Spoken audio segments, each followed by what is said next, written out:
All right, welcome everybody to week 2, day 1. We had a short week last week. It was just Friday. And last time we talked about the syllabus and what we're going to do in this class. And today we're just going to jump right into it. And we're going to talk about truth, what it means for something to be true. It's one of the deep questions that has been puzzling mankind for centuries. And we're going to start off by talking about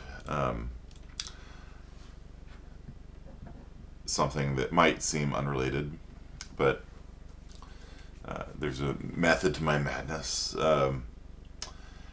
This is by a guy named Clausewitz. And he said, "War is the continuation of politics by other means." So on the chat channel, post your interpretation of this statement. What do you think Clausewitz meant when he wrote, "War is the continuation of politics by other means"? I'll read some of them here on the recording. You want to ask for participation, you need to talk in this chat, yes, or in the help center. Both count. Although I think the bot is erroring out right now, so I'll need to look into that. Economic war, interesting. Could you explain what you mean by economic war? War is the continuation of politics by other means. So post on the lecture room chat channel what you think he meant when he said this.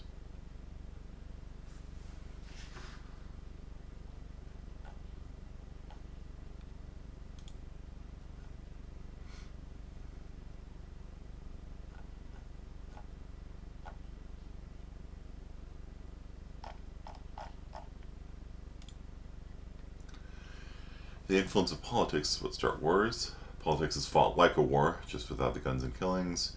There will never be a stable standpoint between either side. There will always be conflict and disagreement. War is a continuation of politics. That's just, you're just repeating what he said. What do you think he means? War is caused by conflict between political parties fighting for power over the other. Since politics is war through words and politics is fancy to disguise war through words. War is politics.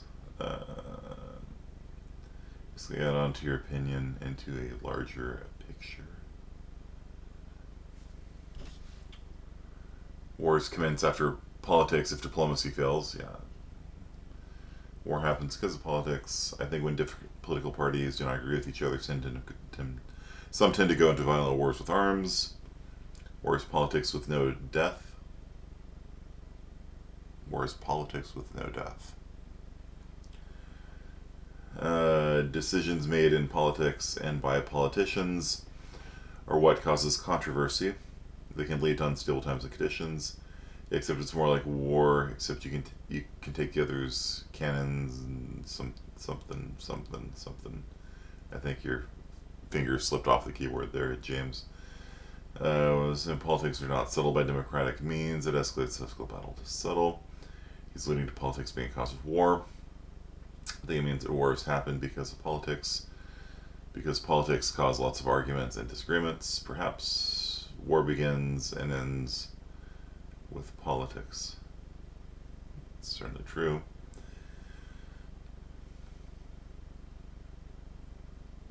Using a metaphor, he's comparing politics to war in terms of decisions and morality.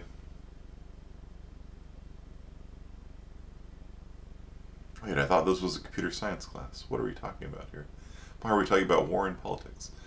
Everything is fair game, my friends, in this class. Everything is fair game. Critical thinking encompasses everything. Your hand did slip, okay.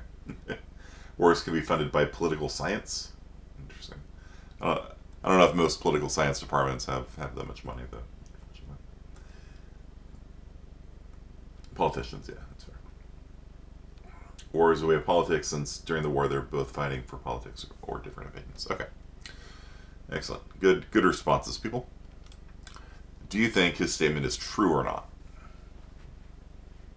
So we've heard your opinions on chat. Tell me now if you think his statement is true.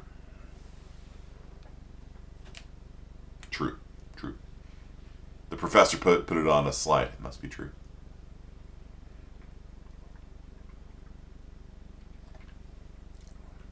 You think it's true?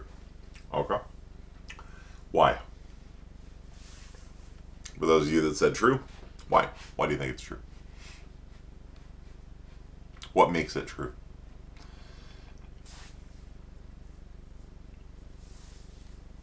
True and false. it's trolls. True.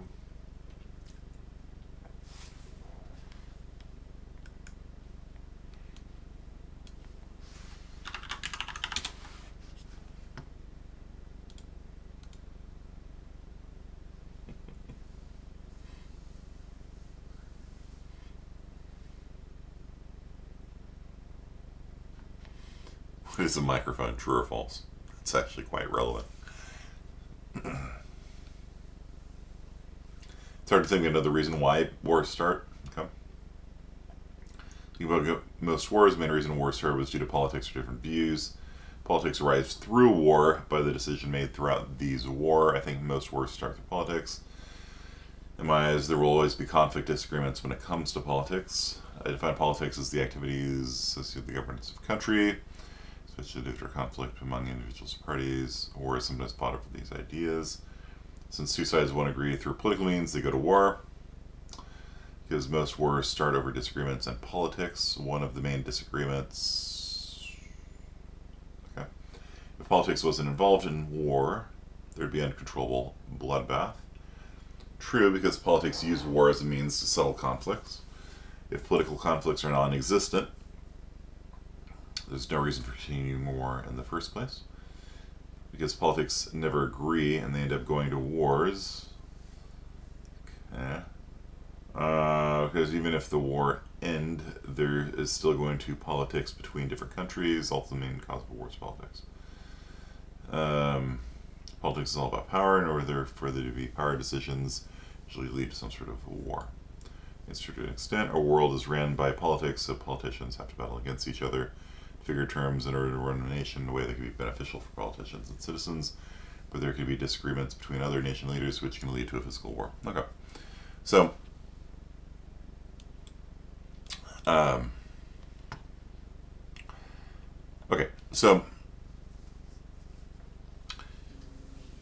a lot of people think that opinions can't be true or false, right? Like, pizza is the best tasting food, right? Or chocolate's the best food there is.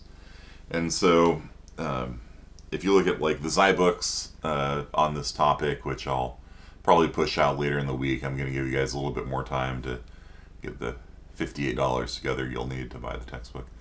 They'll say like opinions can't be true, right? Like Taylor Swift is the best, musician in the world, right? So is this an opinion or is it a historical statement? Like, King Louis was the king of France before the Revolution, Historical claims are true and false, right? So is this an opinion? Is this a historical claim? What do you think? Well, if it's opinion, then, I don't know. Can opinions be true or false? Is Taylor Swift the best? Is it true that Taylor Swift is the best musician in the world, or is that just like your opinion, man?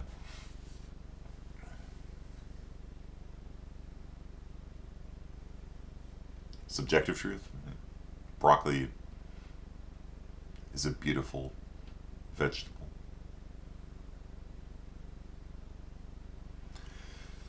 So a lot of people are saying this is opinion here. Okay. Well, it's opinion, but you just said it was a true opinion. Okay. So are you saying then that truth just means you agree with somebody? Is that all truth is? Agreement? Doesn't matter what reality is. Just if you agree with it, it's true.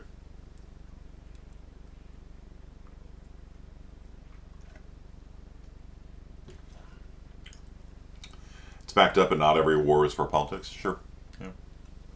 I'm sure back in the Stone Age or something, somebody stole somebody's deer or something, and the neighboring tribe went to war over it or something.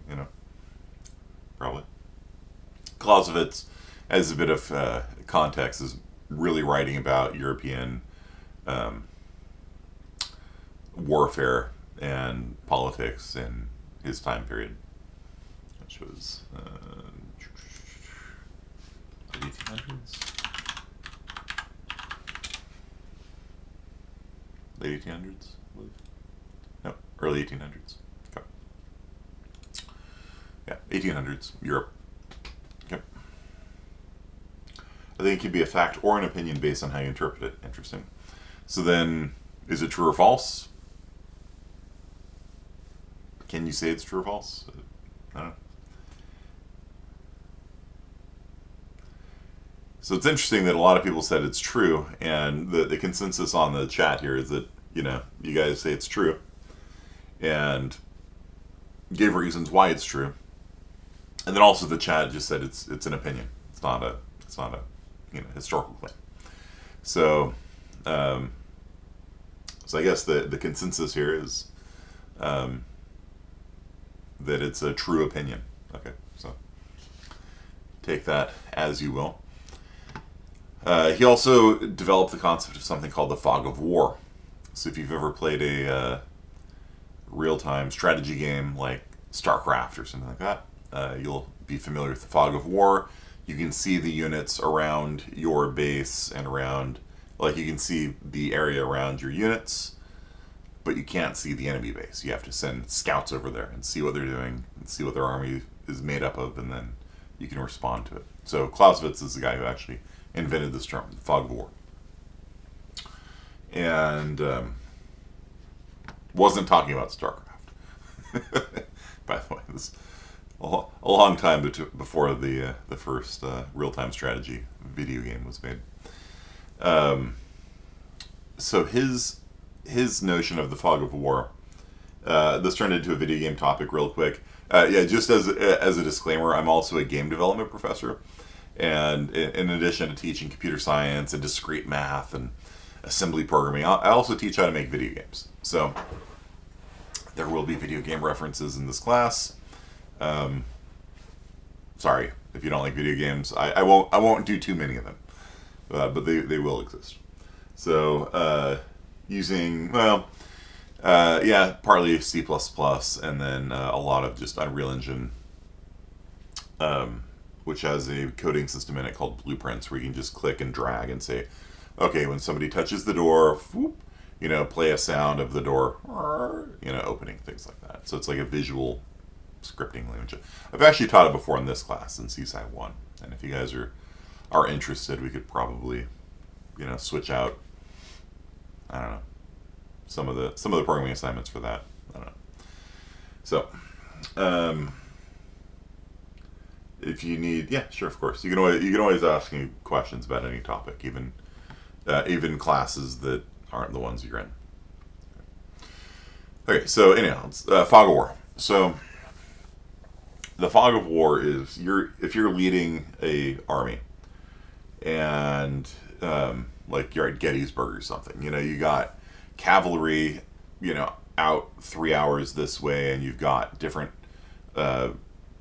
groups of men that are coming into conflict with the enemy, and they're going to send reports back to you, and they'll be like, the enemy's over here, and then you get a report from somebody else. Oh, the enemy's over here.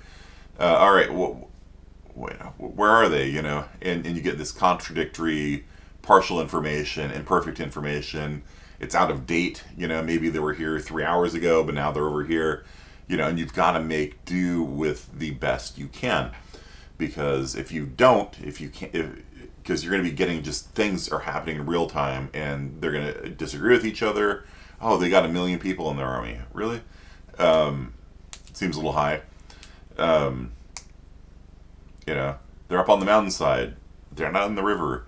And you have to work with the real world. And the real world will give you false and contradictory and partial information. And that's just how the world is. And this is something that gets lost sometimes when talking about truth and talking about logic. If you look at the Zai books, it's going to have, here's a true statement, here's a false statement, But like in real life, it's like the enemy is on the mountain, and it's like, all right, are they? You don't know if it's true or not.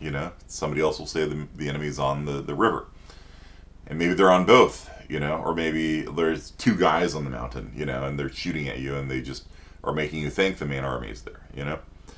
And so, in order to work in the real world, you have to deal with the fact that sometimes, it's hard to figure out what's true and what's false. That's kind of what I'm trying to get at here, right? So, where do the class recordings get sent? They get posted on the module section, and then there's a playlist on YouTube that I'll post on the lecture room here after lecture's over. So, for example, an example that I think we're all familiar with is during the pandemic, right? Do you guys remember the beginning of the pandemic, like 2 years ago? Do you remember how much partial, imperfect, false, contradictory information there was? Yeah, it's January now. So, yeah, January 2 years ago, there were reports coming out of China, of like massive death in Wuhan, right? City being locked down. There were video footage of people putting video cameras inside of paramedics and seeing corpses stacked up, and people were like, it's coming for America. Yeah, any of you remember that? And then after the virus got here, do masks work? Do masks not work? Right? CDC put out a tweet saying that masks don't work. And then later on they said they do work. That would be an example of contradictory information. You guys remember that 2 years ago? Search his name on YouTube, it's going to be there. Any of you?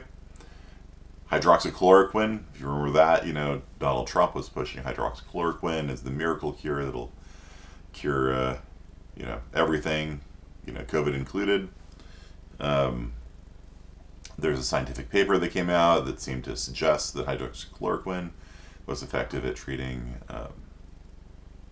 COVID. And then a series of papers came out saying it didn't have any effect at all. And then, the original author said those are flawed and came out with another survey. And then a massive study from England said it's completely ineffective. Is it possible to check the flood? Yeah.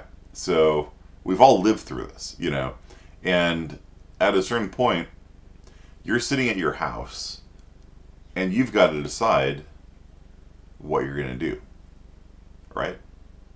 Are you going to go out? Are you going to go to the grocery store? Are you going to use one of those grocery shopping services, right? You guys know what I'm talking about? Like a friend of mine does that. Blood isn't DNA, it's USA. I take time off from social media because I was getting frustrated with false information. Yeah, and everyone's posting their opinions on social media, and it's just like, which one's true? And here's the scary thing.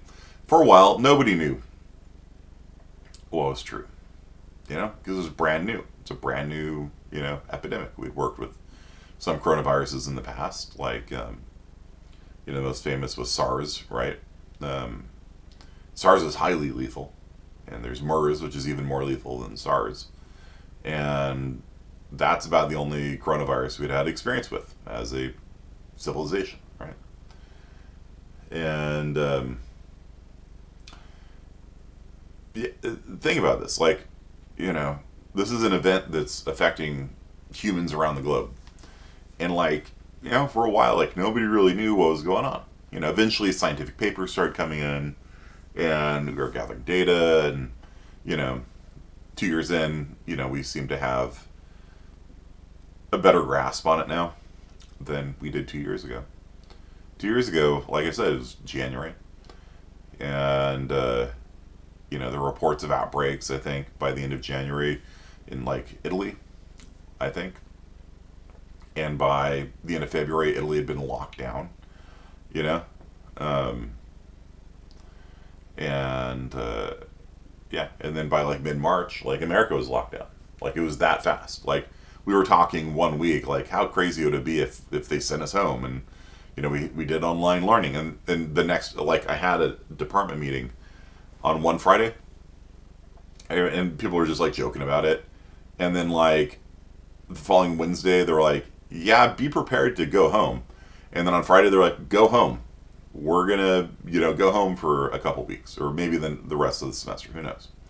Like it was that fast from like a Friday to a Wednesday. Like it went from just like what a weird hypothetical, to like yeah, this is probably gonna happen, and then 2 days later, yep, go home and take the next week off to prepare for online learning, then continue the semester.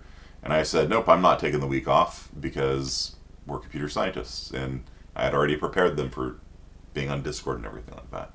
And so we just the next Monday we're like, all right, we're lecturing on Discord, and we just have been on online ever since. Sometimes I still don't know what's going on. Yeah, so so we've all dealt with this. So like in my personal life, one thing that was puzzling me was whether or not vitamin D would give you protection against COVID. And there's studies showing that people that have the worst COVID have the lowest vitamin D levels in their blood. Now, that doesn't necessarily mean that vitamin D protects you from COVID. For example, if COVID caused your vitamin D levels to drop, then it's just a side effect of COVID and it's not causative, right? We're going to learn later in the semester there's a fallacy called correlation is not causation, but there's definitely a correlation between low vitamin D levels, as far as I can tell, and COVID. And so I'm sitting there deciding, like, should I start supplementing vitamin D?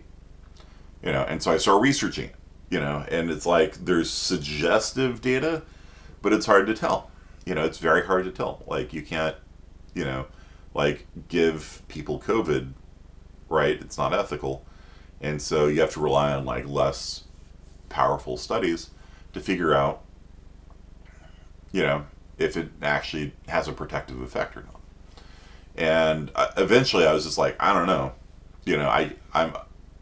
I can't figure out, based on the current state of science, I can't figure out if it actually has any benefit or not. But vitamin D is a cheap thing to buy, and apparently most people have low vitamin D levels anyway, so hell, why not? Vitamin D is well tolerated, and worst case scenario is,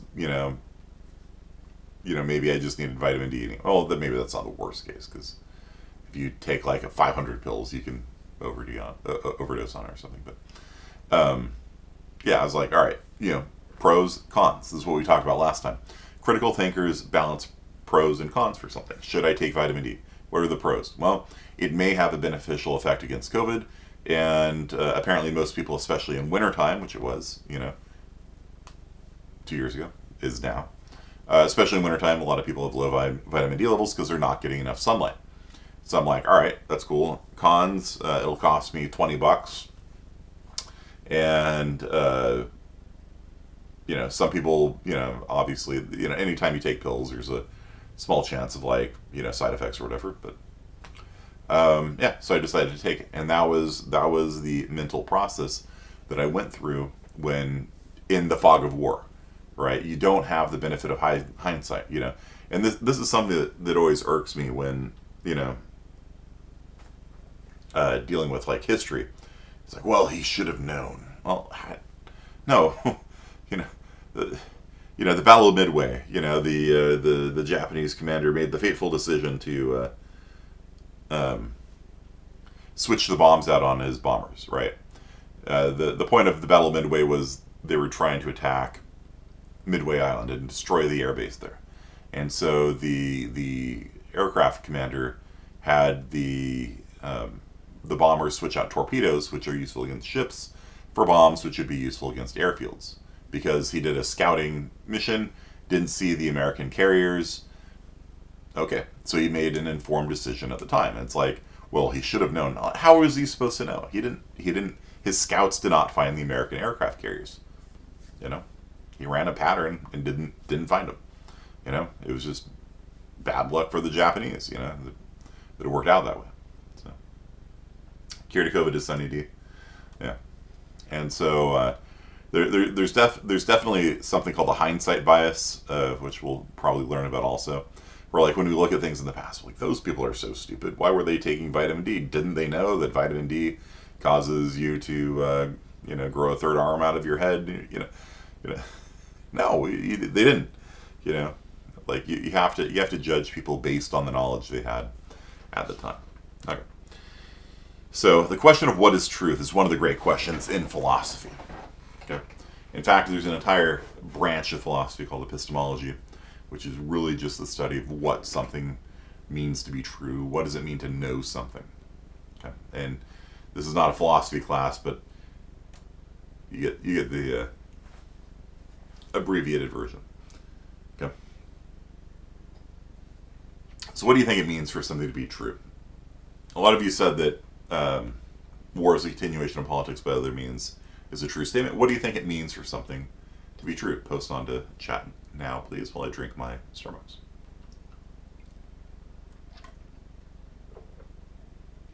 That first sip feeling. Let us add a little joy to your day. Join Starbucks rewards. I don't know. I don't think I feel any joy from Starbucks rewards, but free coffee is nice. If there's data to back something up, okay? So like for hydroxychloroquine, right? There was data on both sides. So is it true, false? When it has a substantial amount of evidence to support their claim, okay? Backed up with data, there needs to be evidence proving it. It is not false. Something that can be proven or given its most basic form. But what about its final form? Something that can be proven through information collected. To be true is to not be false. Something that's true if it can be proven without a doubt. Without a doubt or without a reasonable doubt. That's the standard used in criminal cases, right? I think for something to be true, it has to be agreed upon amongst the majority, and there's evidence that proves it to be true. Interesting take. Peter, we'll talk about that in a second. There should be data collected using the scientific method. Something can be proven true even if people don't want to believe it. When there's data and fact, authentic information with stats and data. How do you know if it's authentic, though? Like I said, like it's when you're in the fog of war, it's tricky.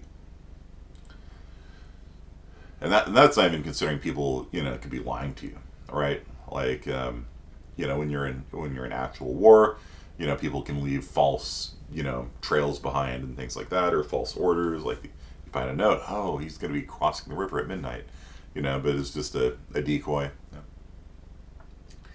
It's based on evidence as well as having agreed upon consensus for something to be true. It has to be proven through experiment. When there's enough evidence to back up a claim, a statement would be true if it declares the case. So if you just declare something, it's true. You don't have to do anything more than that. You just declare something to be the case. Peer review helps authenticate data. Okay. All right. So, was war as a continuation of politics by other means shown through experiment or peer-reviewed? I think Clausewitz was in an era prior to academic peer review. I think for something to be true, it needs data to back it up, but on the other hand, it needs to be believable. If you don't believe it, you wouldn't consider it to be true. I mean, I think that's kind of putting the cart before the horse, right? Like, we believe things because we think they're true, right? Not they're true because we believe them, right? Do your own research and study. It can be proven or it can be concluded based on existing truths. Okay, so Wong makes an interesting statement there. Like if it matches other truths, right? Like in math, you start with some axioms and you derive other truths from those truths. Should come from a reliable, unbiased source. Now that's a how do you know it's reliable? So all right, good answers. All right, so there is no truth, only power. True or false? It's interesting. Nobody said true just means I agree with it. If a statement is based on facts or someone backing it up, like a credible source, maybe. So, do you agree? True or false? There is no truth, only power. True or false?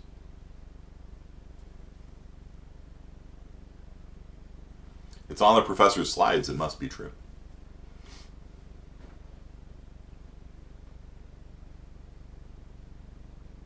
Based on today's social media, true. Yeah, I mean, this this is perhaps the guiding maxim for Twitter, right? Or at least for the Twitter mobs. There is no truth, only power, right? It doesn't matter what actually happened. All that matters is that we're upset about it. However, every person here who is saying it's true, you just contradicted yourselves because it says there's no such thing as truth, right? There's no such thing as truth. Yeah, that's true. You can't say that. Like, that's a contradiction, right? Trolls. Right? You can't say something's true if there is no such thing as truth, right? Or again, at best, you can just say that truth is just agreeing with somebody, right? Like, I agree. It's on the professor's slide. It must be true. So this statement is an opinion, and I don't agree with it. Yeah, that's a more precise way, Patino will put. I don't agree with the statement because anyone or anything can have the power. Many people can abuse the power and make a false statement true. Yeah, that's except some people would say that, well, if you get everybody to agree that somebody's a bad person, then they're a bad person, right? So if you can get people, if you have the power to get people upset, then if you've we'll probably have a discussion of cancel culture at some point, or maybe not. I don't know. Might be too controversial, even for Seaside One. That if you look at like James Gunn, the guy who did Guardians of the Galaxy, he got canceled and then he got uncanceled. And how did he get uncanceled? He got uncanceled through power. The actors of Guardians of the Galaxy got together and said, we're not going to work on the next one unless he's the director. And so he got uncanceled. So whether or not he was a bad person, the Twitter mob canceled him through power. He's a bad person. But then the actors are like, no, we're going to use our power to uncancel him. And he's uncanceled. So whether or not he's a bad person, I don't know if it matters. True, false, I don't know. But there's power, Because think about it. When you get canceled, you're firing somebody, right? Like, it's perhaps to some people on the internet, they just think it's funny, or it's just they're or they're doing the right thing, to try and cancel somebody. But if you think about it, like, when you're firing somebody like that, that's a you're taking food off their table. Like, if we didn't have a social network in this country, like, you could kill somebody, right? If you prevent them from working, and they can't put food on their table, they starve to death, right? Like, it's actually a very serious thing, and should be done, I think, with a little bit more thought and reflection than, we're talking Twitter, so yeah, there's none, right? Yeah, but for those of you that say it's true, like, I think when you're saying it's true, you're, like, agreeing with it, right? Like, you're going to the definition of truth that, like, yeah, that makes sense to me, right? But for those of you that say false, power controls the truth, right? That's in fact one of the theories of truth we'll look at in a second. I don't agree is another way of saying I think it's false. Okay, so knowledge. What is truth? Before we get into knowledge, let's talk about the theories of truth. Okay, then we'll talk about knowledge. Probably next lecture, because we only got 10 minutes left. So there's 5 theories of truth. You'll see there's 6 on the slides. So I'll let you guess which one I don't consider to be the authentic theory of truth. There's 5 theories of truth in philosophy, putting it simply. And the upshot of this is that when somebody says, yes, that's true, it's really actually important to kind of understand what theory of truth they're using. Okay? Because if somebody is using truth to mean, yeah, power is truth, that's very different from somebody who uses, like, one of the other theories, right? Or if somebody's saying, yeah, that's true to mean I agree, that's different from the other theories. And so a lot of internet arguments can actually just sort of be avoided or bypassed if you actually understand where the other person's coming from. If you're like, hey, what theory of truth are you using? Right. So let's go through them. So the first one is correspondence theory. And this is one I think Patino might like. I don't know. We'll see. We'll see at the end. A statement's true because it corresponds to reality. Okay. For example, this shirt is black because the shirt is black. Right? You can all see it, right, on the webcam. This is a black shirt. Right? So snow is white because I can go up to the mountains right now. There's snow up in the mountains and look at the snow and be like, yep, it's white. Sure enough. And you can take data and write a report on it and peer review it. And this correspondence theory is, science, right? So you gather information about reality and you write a report and it goes through peer review and people are like, this is how reality works, right? You measure an electron. You measure the mass of an electron to 20 digits of precision, and then you publish a paper. This is what we know about reality. This is the charge of an electron. This is the weight of an electron. This is, okay. Do you guys understand correspondence theory? By the way, this is going to come up a lot in this class. This slide and the next slide are like two slides you should really pay attention to and ask questions about on chat, because they're going to be on both midterms and the final, and when you do your discussions online and stuff like that, you're going to use these as well. You're going to be like, I'm using coherence theory or whatever. And a lot of people don't understand them at first, so ask questions about it. True? No, like, do you understand correspondence theory? Like, this shirt is black because, look, I've made an observation and it's a black shirt, right? So the statement, this shirt is black, is true. Do you guys understand? Tu comprends pas? Okay. Now the trouble with it, is that this is actually not a black shirt. I just lied to you, and you all agreed without comment on chat. It's not actually black. This is actually a blue shirt. So, yeah. So you're all, yeah, okay. Well, yeah, that's true. He's got a black shirt on. My professor wouldn't lie to me. Right. Yeah. No, it's actually a blue shirt. Except that's also a lie. It's not a blue shirt. So,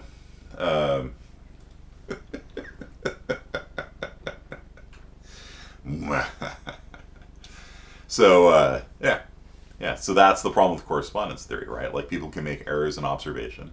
People can just lie to you. This isn't blue. It's not black either.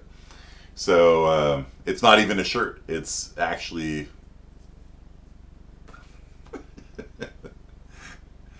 a sheet that I know. Okay. So jokes on you, you're colorblind. Well, depends on the kind of colorblind. Like, if you're like my dad, you can't see red green. It shouldn't matter too much. Yeah, that's a perfect gift for the situation, right?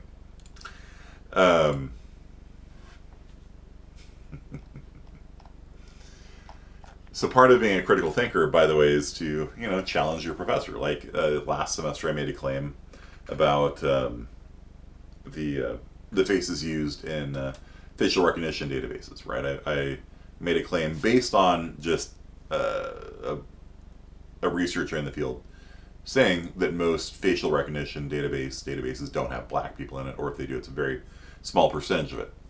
And so students like, is that really true? And I'm like, that's a good question. and it's good for you to question me as a critical thinking professor. I'm like, well done. And then I actually went out and I went to a website that has different data sets of faces you can download, and I downloaded the one my college, UCSD, used.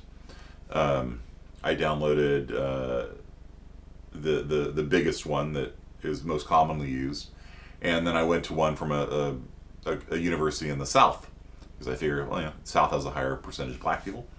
They'll probably have black people in it. And neither of the first two had any black people at all in it. And the third one had like 2 out of 53 people. And so I'm like, here's the evidence, and that would be like correspondence theory, right? They're like, here's all the data that I have, and you can go to this website and download more data sets if you want, but nobody got time for all that. So I just like, here's the data. There's like 2 faces out of like 100 and something people in these facial recognition databases that are black. And they're like, okay, I accept your statement as true now. So so Chase thinks it's a blue shirt. It's not a blue shirt. Not a blue shirt. Maybe we'll have a poll for the quiz. Like, what color shirt does Kearney have? And I could be lying to you, by the way, about it not being blue.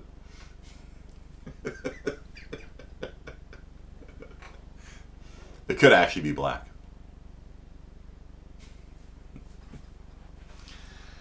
So, okay, so that's correspondence theory. Something is true when it corresponds to reality. I have a coffee in my hand is true because in reality, right now, I do in fact have a coffee in my hand, and perhaps holding this brown up to my shirt will let you see that it is in fact a black shirt.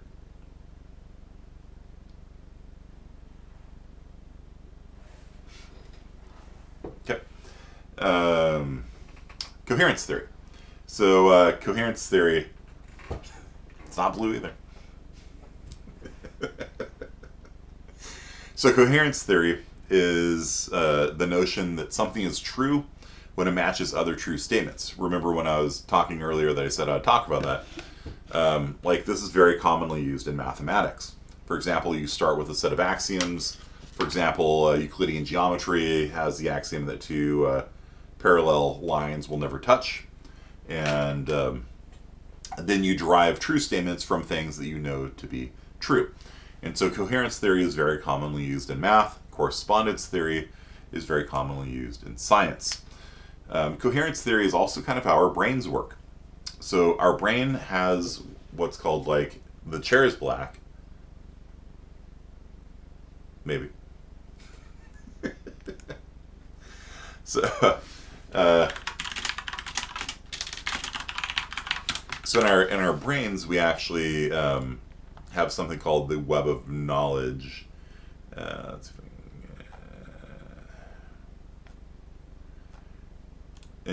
a good enough thing.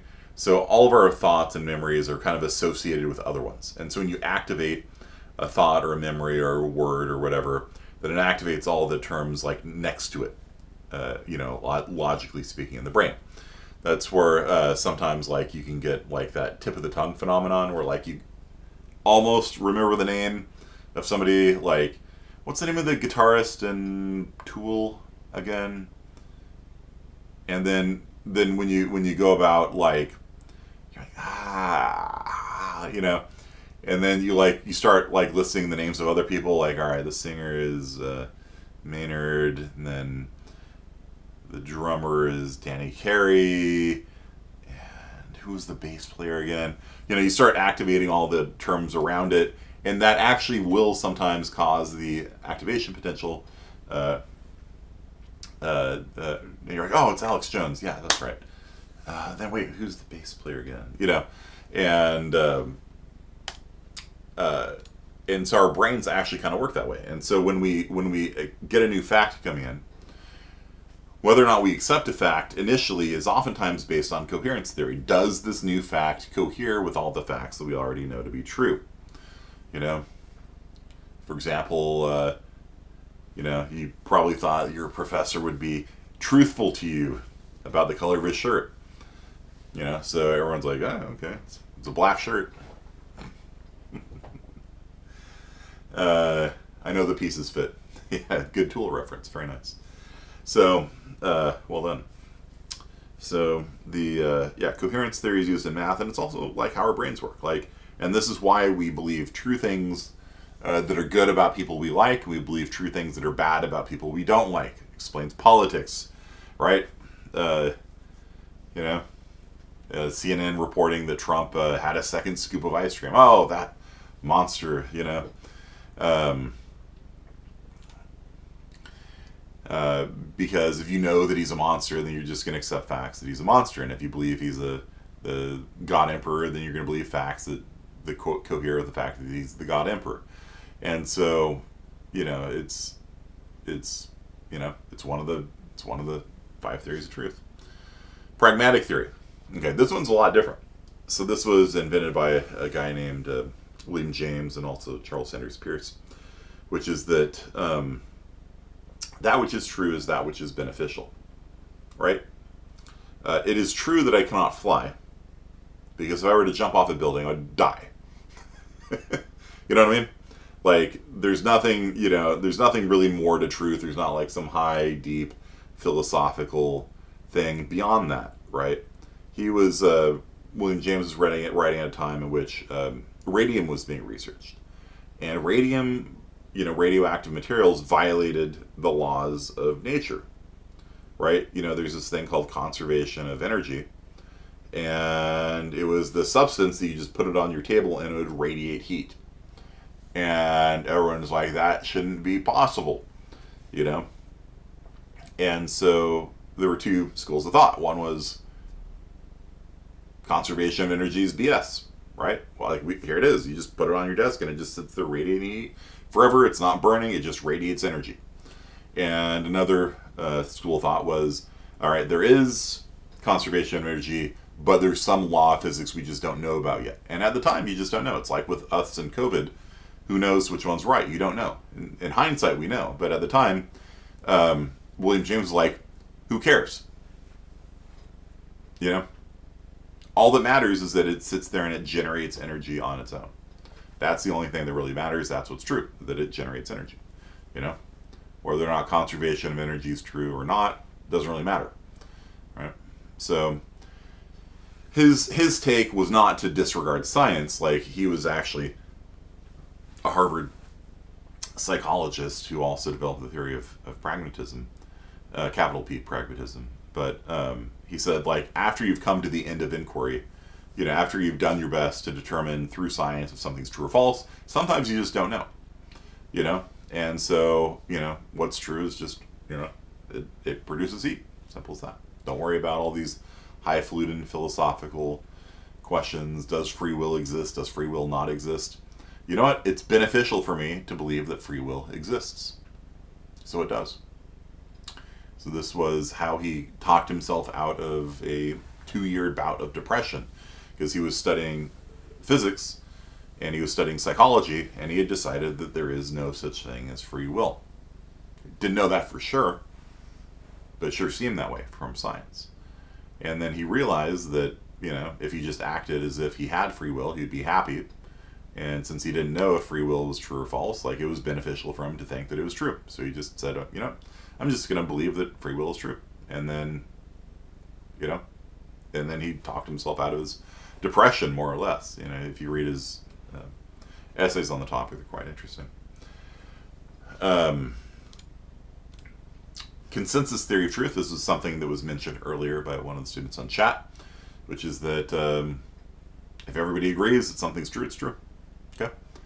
Everyone dislikes pain, therefore pain is evil. That was Socrates. Consensus theory is very commonly used in definitions. And I apologize that there is consensus theory, correspondence theory, and coherence theory, because they all start with CO. Right? Correspondence, coherence, and consensus all start with CO, and that's really confusing. I wish that they had picked better names. But coherence means that it coheres to reality, that it that you can point at reality and be like, yes, elephants have 4 legs, because look, there's an elephant, it's got 4 legs. Coherence theory means that truth coheres together. That truth, you can know if something's true if it coheres with other true things. And consensus theory is just everybody agrees that something is true. Very commonly used in definitions. AIDS is not HIV because our subject matter experts, the NIH, says they're not the same topic. Now, colloquially, oftentimes people just out in, civilization will just use the terms HIV and AIDS interchangeably, right? Like, I don't want to use your needle because I might get AIDS, man.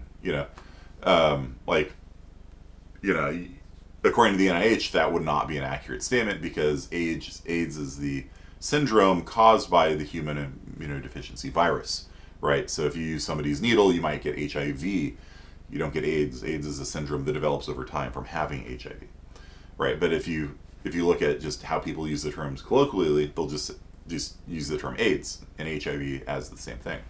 But the experts say it's different. So is it the same? Is it different? Well, it depends who you think gets to define words, which is a extraordinarily contentious issue. Because there's,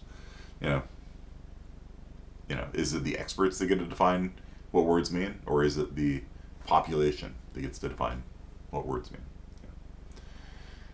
And then the last two, we've basically already talked about, so we'll just go through those real fast. Deflationary theory of truth is just saying, I agree, right? There's no actual truth. There's no such thing as philosophical truth or false. It's just a brain state of agreement. That when Clausewitz says, a statement and you're like, yeah, that's true, you're just agreeing with him. It's not like it's something that is true due to one of these other theories of truth. It is true because you agree, or you say it's false because you disagree. Simple as that. So when somebody says, yeah, pizza's awesome, you're like, that's true, you're just agreeing with them. It's not that pizza is actually, the best food or whatever. You're just agreeing with somebody when you say that's true. So that's deflationary theory of truth. It's quite different from the other ones, because the other four that we've talked about so far says there is such a thing as truth. It's just trying to come at what it means for something to be true in different ways. What makes a statement true? Why is it true? And consensus, coherence, correspondence, and pragmatic theory give different ways that a statement is true, right? Snow is white is true because you can observe it and it's white. Coherence is true because, it matches everything I have in my head about snow being white. Consensus is true because everybody agrees snow is white. Pragmatic theory is like, who cares? It's white. Look, if you're going to paint it in a painting, you want to use white, right? Unless somebody peed on it, they're going to use yellow. Who cares? If it's white, if it's yellow, if it's brown. If you look at it real close, it's transparent. Who cares? If you're going to do a painting, paint it as white. But deflationary theory is quite different. Like when you say, yeah, I agree that, I think it's true that snow's white, you're just agreeing with other people. It doesn't mean there's actual truth. It doesn't mean that snow actually is white. You're just agreeing with people. And then finally, there's the Marxist theory of truth. The Marxist theory of truth is not going to be found in it's not a story that the Jedi would tell you. It's from an essay called Pravda Means Truth, which I read 20 years ago or so. And I was like, oh, that explains a lot about society. So I threw that on here. And basically, the thesis is this. There's two kinds of truth. There's Pravda, which means greater truth. And in the USSR, the Soviet Union, they had a newspaper called Pravda, which means truth. And that's the greater truth. The truth of the revolution being inevitable and worldwide and succeeding. And then there's little truth, which is the mundane factual details. The mundane factual details can disagree with Pravda, but they're always wrong.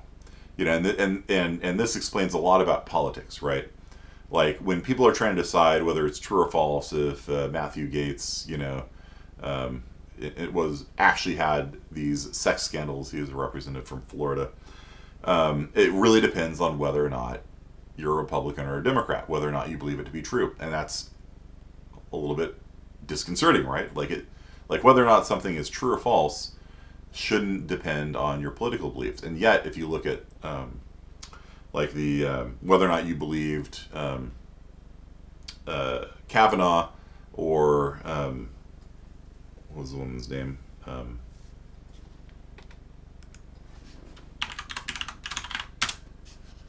Christine Blasey Ford, whether or not you believe Kavanaugh or Christine Blasey Ford depended very much at a 4-to-1 ratio on whether or not you're a Democrat or Republican.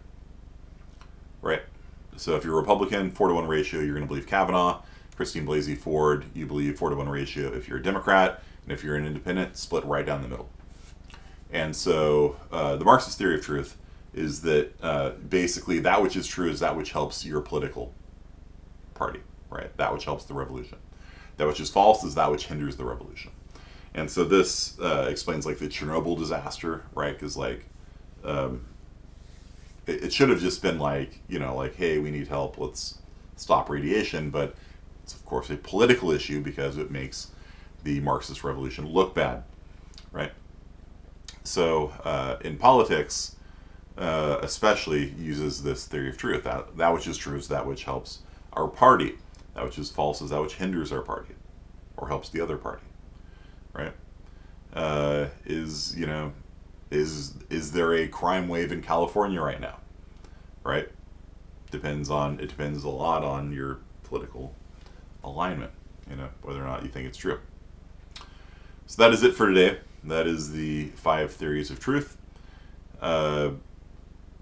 Chat went dead once I started explaining it, so I am just going to throw up a quiz on this question. And in the Help Center, in between classes, if you haven't participated in class today, go ahead and ask a question, because I'm sure you don't understand one of them at least. Ask a question or say what your favorite theory of truth is, and then I will give you a quiz on this, and we'll find out how much was retained. Okay, so that's it for today, guys. Thanks for coming out, and I will see you on Wednesday. Peace out.